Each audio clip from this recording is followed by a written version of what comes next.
Moi, j'ai une vie qui témoigne pour moi. Vous n'étiez pas né, j'étais en train d'aider des juifs à quitter l'URSS alors que j'étais pro-communiste. J'ai passé mon existence à mener ces batailles-là. Il n'y a pas une fois où l'on peut me prendre en défaut, puisque j'ai des juges, quelle que soit la situation.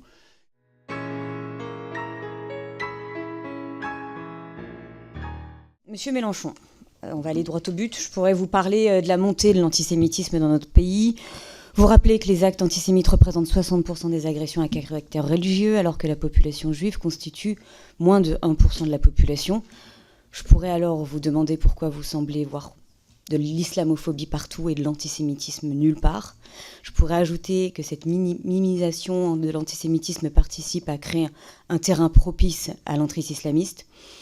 Mais je sais que face à ce phénomène pourtant préoccupant, vous allez faire le tribun, comme vous savez souvent le faire, théâtraliser pour esquiver ou transformer cette question en long cours d'histoire pour m'expliquer que je me trompe.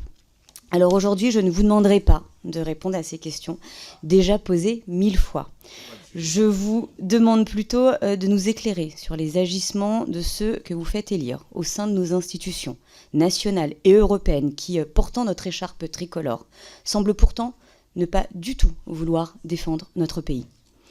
Cautionnez-vous que votre députée européenne Rima Hassan ait des liens assumés avec des associations liées aux frères musulmans type l'Alab? Pouvez-vous nous dire si vous cautionnez sa présence à une manifestation en Jordanie pour la mort du terroriste Sinouar? Comment voyez-vous la proximité de plusieurs élus insoumis avec Shaheen Azami, agent d'influence lié au régime iranien, qui sera jugé dans quelques mois et pour qui plusieurs députés de votre famille politique viennent encore de signer une tribune cette semaine? Pouvez-vous nous confirmer que vous avez apporté votre soutien à Julien Terry, enseignant qui avait fait une liste de 20 génocidaires à boycotter, des personnalités de confession juive, qui avait partagé d'ailleurs un visuel représentant des clichés antisémites? En répondant, je l'espère, à ces questions, Monsieur Mélenchon, montrez-nous aujourd'hui devant cette commission que vous n'êtes pas devenu, malgré vous ou par calcul, le cheval de Troie idéal de l'entrisme islamiste dans notre politique française. Je vous remercie. Merci, cher collègue. Monsieur Mélenchon. Allez-vous vous me montrer que vous n'êtes pas le cheval de Troie d'un pays étranger qui cherche à faire passer ses assassinats pour une cause noble? Je ne vous poserai pas la question, je connais la réponse. La réponse est non, vous n'êtes pas l'agent d'un pays étranger. Bien de même, pourquoi voudriez-vous que moi, je sois l'agent de ceci ou de cela? Je suis l'agent de moi-même, des insoumis, de la pensée humaniste, d'un radicalisme que je ne nie pas, mais qui n'a rien à voir avec le racisme, quel que soit le racisme. Mais je ne peux pas vous cacher l'agacement qu'il y a de voir sans cesse montrer patte blanche devant des inquisiteurs de circonstance qui vous enjoignent de dire ceci, de dire cela. Du calme. Moi, j'ai une vie qui témoigne pour moi. Vous n'étiez pas né, j'étais en train d'aider des juifs à quitter l'URSS alors que j'étais pro-communiste. J'ai passé mon existence à mener ces batailles-là. Il n'y a pas une fois où l'on peut me prendre en défaut, puisque j'ai des juges, quelle que soit la situation. Alors, je vous ai répondu, quoique ce ne soit pas le sujet de la commission, et je pense que le mieux est qu'on en reste au sujet de la commission. Mais je suis prêt à venir. Invitez-moi à une réunion, celle que vous voulez, avec qui vous voulez, pour que je puisse venir expliquer en quoi consiste la bataille contre l'antisémitisme que nous menons. Car nous la menons. Quant aux statistiques, elles ont une très grande importance, et c'est la raison pour laquelle j'aimerais que l'État, le ministère de l'Intérieur, établisse les statistiques, et pas les organisations associatives liées aux différentes communautés. Nous avons besoin de savoir exactement où nous en sommes. Mais s'il y avait un seul crime, on serait contre.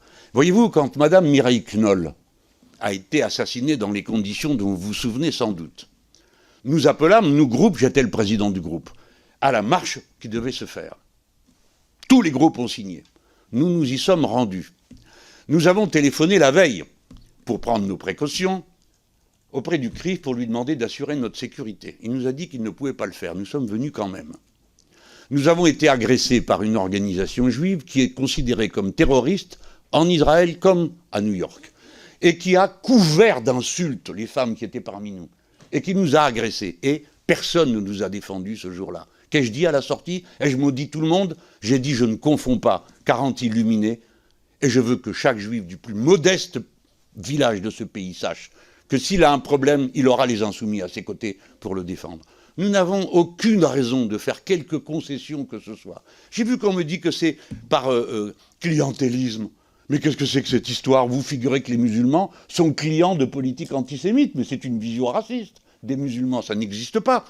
Et croyez-vous qu'ils soient sensibles à autre chose quand ils m'écoutent, à part à mon art de parler?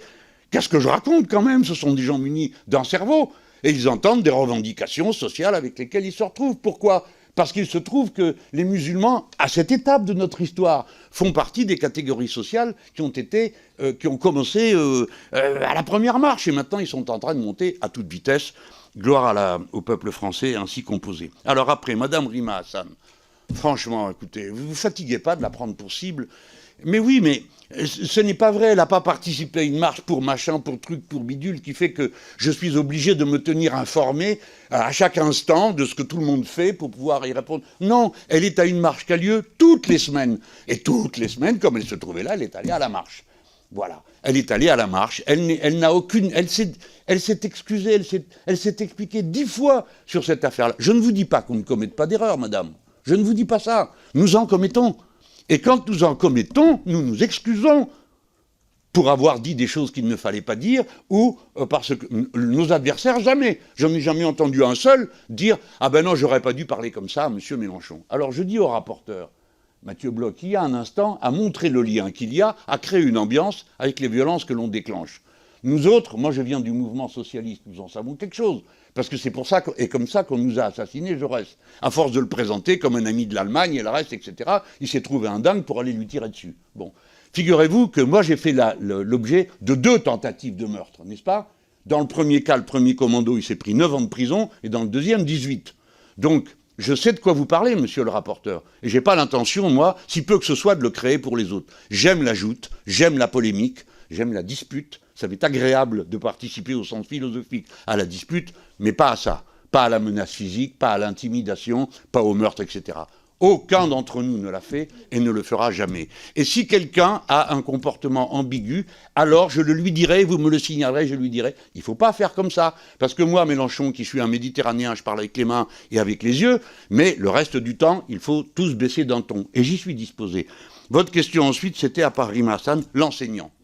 Alors, madame, mais vous serez vous-même la première à vous alerter de ce qui se passe dans ce pays. Voilà que des gens complètement illuminés se mettent à pourchasser les influences de ceci, de cela dans l'université. Quand est-ce que ça arrive? On n'a jamais vu ça en France. Il y a une liberté universitaire depuis Robert de Sorbonne. Ça date du VIe siècle. Donc c'est vous dire que ça fait un moment que dans ce pays, on dit que dans les universités, on raconte ce qu'on veut. Figurez-vous, j'exagère peut-être avec la date pour Robert de Sorbonne, mais c'est comme ça. C'est-à-dire, mais oui, vous allez voir, madame, pourquoi je vous dis ça. Parce que M. Thierry, c'est un enseignant.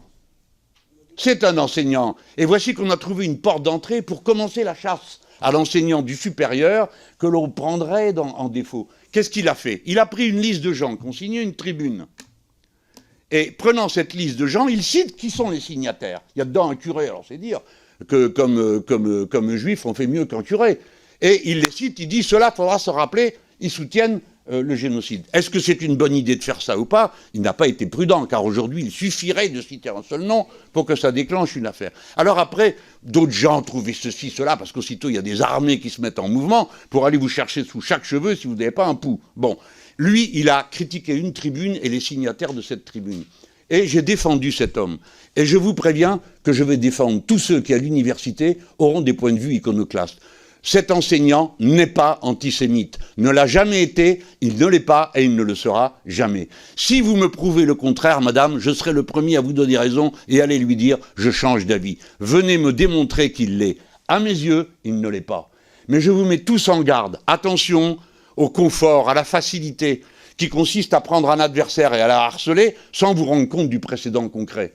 Moi et d'autres, nous ne permettrons pas qu'à l'université, on fasse la chasse aux mal-pensants. Voyez ce que ça donne aux États-Unis d'Amérique. Soit M. Thierry a eu un comportement antisémite, il sera pourchassé et condamné pour ça. Soit il ne l'a pas, et alors on lui fout la paix.